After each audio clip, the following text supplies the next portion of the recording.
আসিস মাগো, তোর মুখে হাসি ফোটাবো, জাগো বাঙালি জাগো।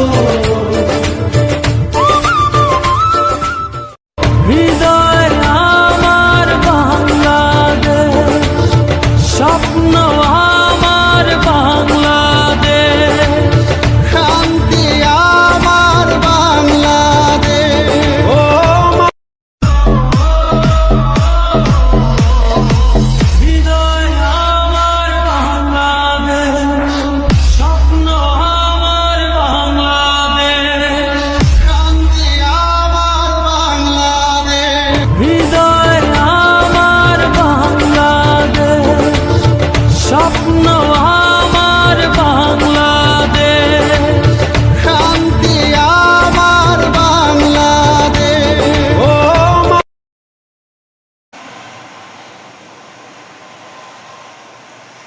স্বাধীনতা দিবসের আলোচনা সভায় উপস্থিত অডিয়েন্সে যারা বসে আছেন তাদের এবং সামনে যারা যে সমস্ত ছাত্রছাত্রী বসে আছেন সবাইকে শুভেচ্ছা জানাচ্ছি। আজ মহান স্বাধীনতা দিবস। 1971 সালের 26শে মার্চ আজ থেকেই শুরু হয়েছিল স্বাধীনতা দিবস। এই স্বাধীনতা দিবসে অসংখ্য প্রাণের বিনিময়ে আমরা একটা গর্বিত বাংলাদেশ লাভ করেছি।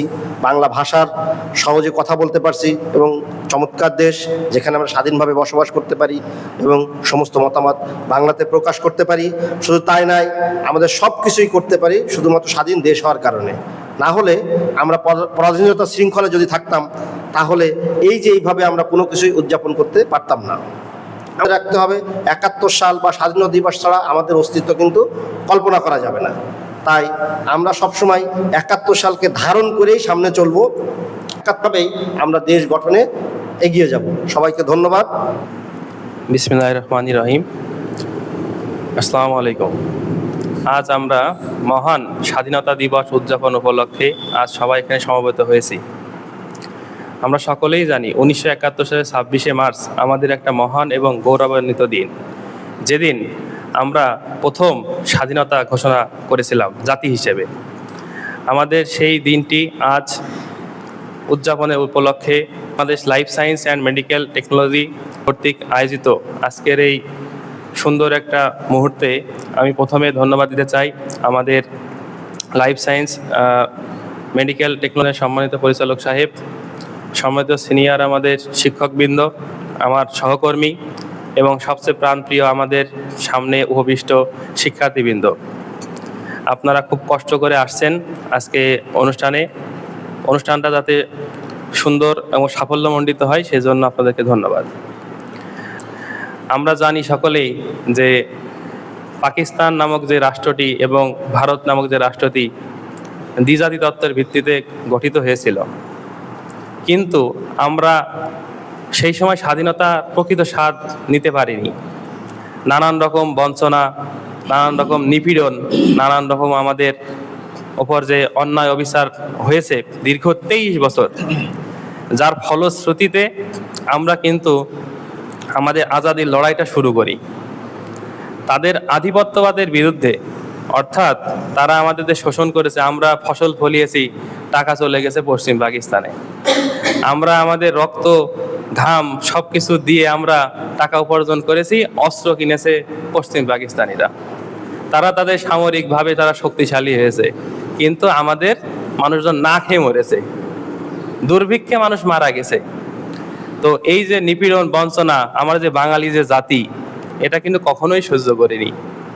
আমরা সেই 1947 সাল থেকে 1971 সাল পর্যন্ত বিভিন্ন দীর্ঘ পরিক্রমায় আমাদের এই মহান যে মুক্তিযুদ্ধ, শুধু মুক্তিযুদ্ধ বললে কিন্তু হবে না, বলতে হবে মহান মুক্তিযুদ্ধ। অর্থাৎ আমাদের যে গৌরব, এটা কিন্তু পৃথিবীতে খুব বিরল। পৃথিবীতে মাত্র 2টা দেশ আছে যারা যুদ্ধে ঘোষণা দিয়ে স্বাধীনতা লাভ করেছে, একটা হচ্ছে আমেরিকা, একটা হচ্ছে বাংলাদেশ। এটা কিন্তু আমাদের বুঝতে হবে। এবং আমাদের আজকে এই দিনে এসে আমাদের যে গৌরবান্বিত যে মুহূর্তগুলো আমরা উদযাপন করি, একই সাথে আমাদের শপথ নিতে হবে। আমরা যেহেতু লাইভ স্টকের লোক, আমাদের টার্গেট থাকবে, অর্থাৎ আমাদের যে লক্ষ্য থাকবে সেটা হলো বাংলাদেশের যে স্বাধীনতা সেটা সমুন্নত রাখতে মেধাবী জাতির বিকল্প নাই। অর্থাৎ আমাদের জাতি যাতে মেধাবী এবং দক্ষ হয়ে ওঠে, সেই জন্য আমাদের যে লাইভ স্টক এবং পোলট্রি যে সেক্টরটা আছে সেটা নিদারুণ ভূমিকা পালন করে আসছে। আমাদের যে মুক্তিযোদ্ধাদের সোনার বাংলাদেশ যদি গড়তে হয়, তাহলে অবশ্যই আমাদের জাতিকে মেধাবী হতে হবে। আমাদের স্বাধীনতা সার্বভৌমত্ব টিকিয়ে রাখতে হলে আমাদের মেধাবী জাতি বিকল্প কিছু নাই। আমাদের ওই মানধাতার আমলে চিন্তা ভাবনা এখন আর করলে হবে না। আমাদের যে সার্বভৌমত্ব টিকিয়ে রাখতে হলে আমাদের অবশ্যই মেধাবী জাতির বিকল্প নাই। এই জন্য আমাদের লাইভ স্টকে একটা স্লোগান আছে যে আমরা প্রতিদিন ডিম খাবো, প্রতিদিন আমরা দুধ খাবো। ঠিক আছে, এর কারণটা হলো আপনার যদি মেধা যদি শূন্য হয়ে যায় তাহলে কিন্তু এটা চলবে না। এখন আসি আমাদের যে 1971 সালে মহান যে মুক্তিযুদ্ধের যে বিষয়টা, সেটা কিন্তু আমাদের দীর্ঘ 9 মাস রক্তক্ষয়ী সংঘর্ষ হয়েছে। কিন্তু তারও আগে আমাদের যে সংগ্রামগুলো ছিল, অর্থাৎ ভাষা আন্দোলন, 66 6 দফা, যেটাকে বলা হয় বাঙালির ম্যাগনা কার্টা, অর্থাৎ বাঙালির মুক্তির সনদ, 69-এর গণ অভ্যুত্থান, 70-এর নির্বাচন, সেটা আমরা মানলাম না, পরবর্তী 71-এর মহান মুক্তিযুদ্ধ। এখানে বিভিন্ন রকম তথ্য আপনারা পাবেন, তবে আমরা বলতে পারি যে অগণিত মানুষ এখানে, বা লক্ষাধিক মানুষ, বলা হয়ে থাকে 30 লক্ষাধিক, আমরা মনে করি এরও থেকে বেশি আমাদের সংগ্রাম করা লেগেছে। এবং যারা যুদ্ধাহত ছিল, অনেক গাজী আমাদের কিন্তু মাঝে কিন্তু আছেন। তারা যে বর্ণনা যখন দেয় যে তারা যেভাবে নির্বিচারে আমাদের হত্যাযজ্ঞ চালিয়েছে, সেটা হচ্ছে একটা জেনোসাইড বা গণহত্যা। 14ই ডিসেম্বর আপনাদের শহীদ যে বুদ্ধিজীবী দিবস আমরা পালন করি, একটা জাতিকে মেধাশূন্য করার জন্য একদম শেষ মুহূর্তে আমরা মুক্তিযুদ্ধের বিজয়ের দ্বার প্রান্তে তার মাত্র 2 দিন আগে তারা কিভাবে আমাদের বুদ্ধিজীবীদেরকে হত্যা করলো। জহির রায়হানের মতো লোক, তার ভাই শহীদুল্লাহ কায়সারের মতো লোক, যারা এরকম একটা মানুষের, আমাদের বলা হয় চেতনা, আমরা বিভিন্নভাবে বলতে পারি, কিন্তু মুক্তিযুদ্ধ একটা আমাদের কাছে একটা আবেগ। তবে এই আবেগকে কে পুঁজি করে কেউ যেন ব্যবসা না করে, সেই উদ্যত আহ্বান আমাদের থাকবে। আর আমাদের যে মুক্তিযুদ্ধের চেতনা বলতে আমরা যেটা বিলিভ করি, আমরা যারা ইয়াং জেনারেশন আছি, সেটা হলো আমাদেরকে আমাদের স্বাধীনতা সার্বভৌমত্ব টিকিয়ে রাখতে হলে আমাদের জাতি হিসেবে আমাদের মেধাবী হতে হবে। দ্বিতীয় কথা হলো আমাদের সৎ হতে হবে, নিজেদের মধ্যে দেশপ্রেম থাকতে হবে, তাহলেই আমাদের স্বাধীনতা সার্বভৌমত্ব ইনশাল্লাহ টিকে থাকবে। এই বলে আজকের প্রোগ্রামের সফলতা কামনা করছি, এবং সর্বোপরি লাইভ স্টক পরিবারের যারা আমরা সদস্য আছি, সকলের প্রতি আমার সৌহার্দ্য এবং ভালোবাসা থাকবে। ধন্যবাদ সবাইকে। আসসালামু আলাইকুম। লাইফ সায়েন্স মেডিকেল টেকনোলজি থেকে আজকের এই 26শে মার্চ মহান স্বাধীনতা দিবসের আলোচনা সভায় উপস্থিত শ্রদ্ধাভাজন অতিথিবৃন্দ, শিক্ষকবৃন্দ এবং আমাদের শিক্ষার্থী ভাই বোনেরা, আসসালামু আলাইকুম। আজকে এই সুন্দর এই আয়োজন করার জন্য প্রথমে আমি ধন্যবাদ জানাতে চাই এই লাইফ সায়েন্স মেডিকেল টেকনোলজি ফাউন্ডেশনের সম্মানিত পরিচালক ডাক্তার রাজীব ভাইকে, এত সুন্দর একটা আয়োজনের মাধ্যমে এই দিবসটি পালনের জন্য তিনি উদ্যোগ নিয়েছেন। আমরা সবাই জানি আজ মহান স্বাধীনতা দিবস 26শে মার্চ। 1971 সালের এই দিনে স্বাধীনতার ঘোষণার মাধ্যমে আমাদের এই দেশ স্বাধীনের আন্দোলন সংগ্রাম শুরু হয়। তো আজকে এই বক্তব্যের শুরুতেই আমি শ্রদ্ধাভরে স্মরণ করতে চাই এই মহান স্বাধীনতা দিবসে যারা আত্মত্যাগ করেছে, যারা জীবন দিয়েছে মুক্তিযোদ্ধা হিসেবে, তাদের রুহের মাগফিরাত কামনা করি।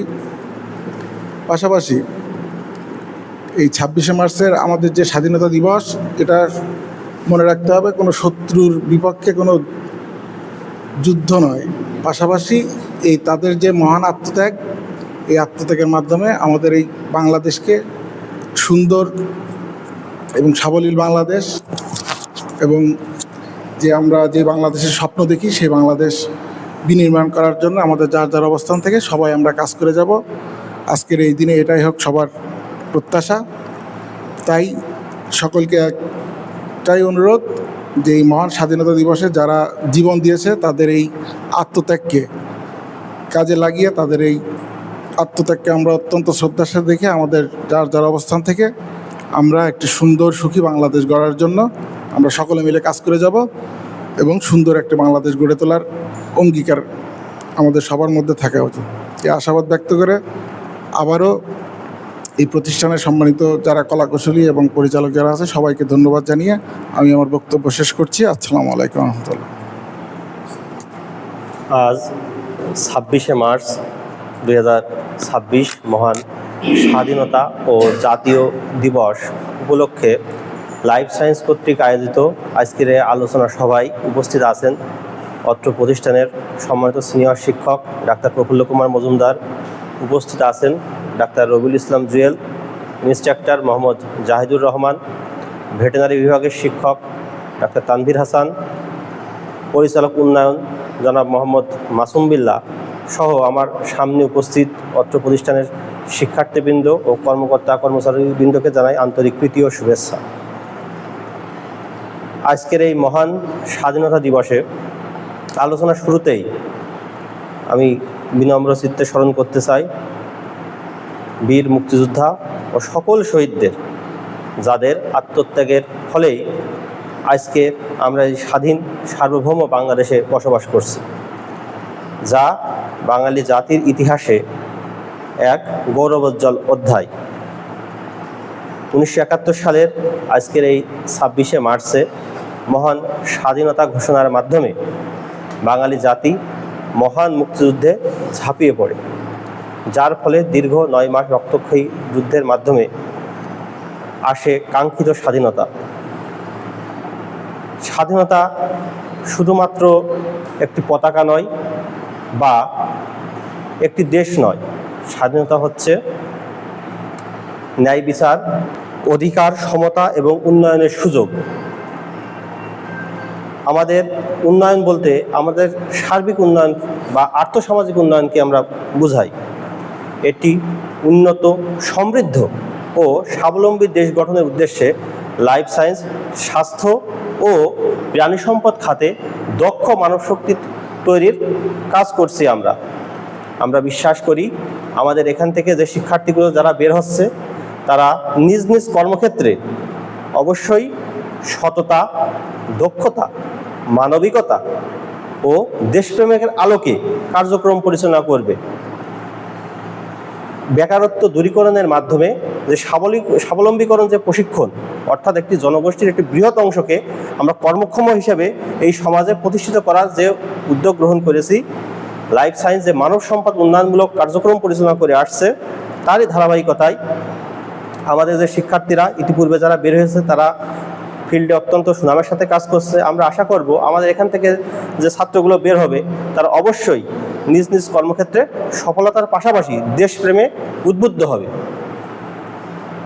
সর্বোপরি এই মহান স্বাধীনতা দিবসে আমি বলতে চাই, আমাদের যারা বীর শহীদ আছেন তাদের প্রতি আমরা পুনরায় গভীর কৃতজ্ঞতাভাবে এবং শ্রদ্ধাভাবে তাদেরকে স্মরণ করে আজকের এই বক্তব্য, আমার সংক্ষিপ্ত বক্তব্য সমাপ্ত করলাম। সকলকে ধন্যবাদ। আজকের লাইফ সায়েন্স কর্তৃক আয়োজিত মহান স্বাধীনতা দিবস 26শে মার্চ উপলক্ষে উপস্থিত সুধীবৃন্দ, সবাইকে আমার শুভেচ্ছা ও সালাম। আজ আমরা এখানে আলোচনা করতে বসছি মহান স্বাধীনতা দিবস উপলক্ষে। সম্ভব না, আমাদের তো আন্দোলন করে আমাদের স্বাধীনতা আনতে হবে। তখন কি হলো, পূর্ব পাকিস্তান, পশ্চিম পাকিস্তান দুইটা মিলিয়ে একটা পাকিস্তান। মোট যে জনগণ তার 4 ভাগের 3 ভাগ আসছে আমাদের পূর্ব পাকিস্তানের, 1 ভাগ পশ্চিম পাকিস্তান। তাহলে যদি আমার প্রেসিডেন্ট কে হবে, পাকিস্তান থেকে হবে। প্রধানমন্ত্রী কে হবে, ওই পশ্চিম পাকিস্তান থেকে হবে। সামরিক বাহিনী প্রধান কে হবে, পশ্চিম পাকিস্তান থেকে হবে। আর ওই যে উনি যে কথা বললো, ফসল কর্ণফুলী পেপার মিল, পেপার তৈরি হবে চিটাগাং পূর্ব পাকিস্তানে, পেপার চলে যাবে আগে পশ্চিম পাকিস্তানে। কথা বললেন, মনে করেন 10 টন পেপার তৈরি হলো, 10 টনই নিয়ে যাবে তারা, নিয়ে 2 টন দিয়ে কবে যে নাও ওদের ব্যবহারের জন্য 2 টন দাও, 8 টন এরা ব্যবহার করুক। তাহলে কি স্বাধীনতা পালাম আমরা বোঝেন। এই সময় এসে ওই যে বললাম যে একে ফজলুল হক, ওরা ওই আগের আন্দোলন ছোট, মানে বয়স কম ছিল, পাকিস্তান থেকে স্বাধীনতা এই আন্দোলন, ভাষা আন্দোলন, এটা ওটা। আর ওই যে বললাম তো আমরা বীরের জাতি, সেই 1947 সাল থেকে আমরা কিন্তু বীরত্বের সাথে আমরা জীবন দিয়ে দেশ স্বাধীনের আন্দোলন করে আসতেছি। 1947 সালেও আমরা রক্ত দিয়ে পাকিস্তান স্বাধীন করলাম। আর ওই জন্যই বলো যে দুটো দেশ, এই বাংলাদেশ আর আমেরিকা, যে আন্দোলন করে রক্ত দিয়ে দেশ স্বাধীন করতে হয়েছে। আন্দোলন চলতে লাগলো যে না, আমরা ওই পাকিস্তান থেকে এবার আমরা স্বাধীন হব। এই স্বাধীন হতে হতে বিভিন্ন সরকার আসে, পতন হয়, এরা আন্দোলন করে, কিছু লোক ধরা পড়ে, মায়ের গুঁতো খায়।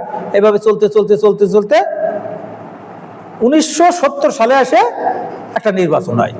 ভারত জমা দেন, জানো উনি মালিক। আমাদের শিক্ষকদের দায়িত্ব দিয়েছে যে আপনারা এই কেউ অ্যানাটমি, কেউ ফিজিওলজি, কেউ ভেটেরিনারি নেবেন, নিয়ে কি হয় ছাত্রদের পড়াইয়ে এর একটা ইফেক্ট আমাকে প্রতিবেদন দেবেন। তাহলে নির্বাচন কমিশন দায়িত্ব আছে নির্বাচনটা সুষ্ঠুভাবে পরিচালনা করে রেজাল্ট যাই হোক সরকার প্রধানের কাছে জমা দেয়া। সরকার প্রধানের দায়িত্ব থাকে কি, যে দল ক্ষমতা পাইছে তার প্রধানকে দায়িত্ব দেয়া যে আপনার দল ক্ষমতা ভোটে নির্বাচিত হয়েছে, আপনি কাল থেকে গভর্নমেন্ট ফর্ম করবেন। 70 সালে যে নির্বাচনটা হলো, তৎকালীন সময়ে পাকিস্তান থেকে কিছু লোক এআই খানের নেতৃত্বে আসলো। জুলফিকার আলী ভুট্টো ছিল তখন ওই যে বেলুচিস্তান, ওখানকার পার্টি প্রধান, পিপুলস পার্টি ওদের ছিল প্রধান আর কি। আর সরকার ছিল তখন মুসলিম লীগের। ও তখন এআই খানকে বোঝালো পাকিস্তানে যদি অখণ্ডতা রাখতে হয় তাহলে তাকে কমন অবস্থায় ক্ষমতা দেওয়া যাবে না, আপনি যেভাবে চালাচ্ছেন এইভাবে চালা যেতে হবে, ক্ষমতা তো দেওয়ার লক্ষ্য নেই। তখন এরা সিদ্ধান্ত নিল বসে যে না, তাহলে আর ক্ষমতা তারা দেবে না, ক্ষমতা এবার আমাদের আদায় করে নিতে হবে। এই আদায় করে নিতে হবে যখন তারা আন্দোলন করবে, ওরা তখন বুঝে গেল। আর এআই খান তখন নির্দেশ দিয়ে দিল যে আজকের রাত 12টার পর থেকে বাঙালি যত রয়েছে তোমরা সব নিধন করে দিবা। এবং ইয়াহিয়া খান যে বাংলাদেশের সময় গভর্নর ছিল, বরখাস্ত করলো করে টিক্কা খান নামে একজনকে এই বাংলাদেশের গভর্নর করে পাঠালো। তাকে অর্ডার দিয়ে দিল পাকিস্তানের লোক দিয়ে আমি পূর্ব বাংলায় ফসল উৎপাদন করবো, আমার বাঙালি কোনো দরকার নেই। এবং টিক্কা খান ঠিক সেই নীতি অবলম্বন করে আমাদের বাঙালি নিধনযোগ্য শুরু করলো 25শে মার্চের রাত থেকে 1টা থেকে। এই জন্য আমরা ওই ডে এই ডে পরের দিন যখন আমরা দেখলাম যে প্রচুর লোক ঢাকায়, তখন যখন ভার্সিটি হলে হলে ঢুকে রুমে এক এক রুমে 3জন 4জন ঘুমে রয়েছে মারা, মানে যত রকম গাঙে ওই যে ইস্ট বেঙ্গল রেজিমেন্ট যে ছিল ওখান থেকে তোরা একটা প্রতিরোধ তৈরি করে। দ্যাট মিনস 25শে মার্চের রাত্রে পাকিস্তানের যেটা অপারেশন সার্চলাইট বলে। আর চিটাগাং থেকে যে প্রতিরোধ তৈরি করা হলো সেটা হলো ওই রিভোল্ট, এইভাবে একটা প্রতিবাদ স্বরূপ ইংরেজ শব্দ দিয়ে পাকিস্তানি সেনাদের বিরুদ্ধে যুদ্ধগুলো।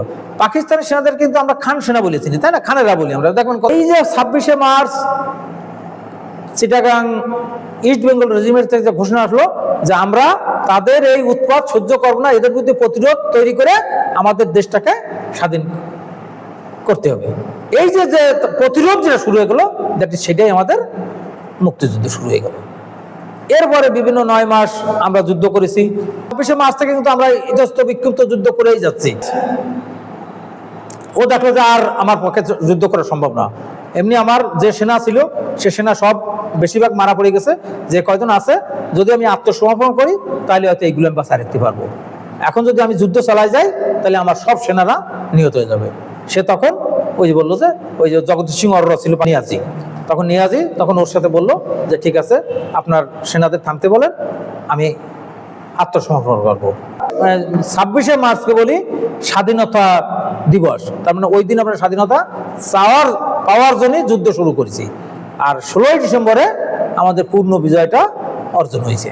এই জন্য আমরা আগে কিন্তু পাকিস্তান আমলে বা এর আগে আমরা একটা দিনকে পালন করতাম স্বাধীনতা দিবস হিসেবে, কিন্তু এই সালে এসে আমরা একটাকে স্বাধীনতা দিবস পালন করি আর একটাকে বিজয় দিবস পালন করি। ধন্যবাদ সবাইকে।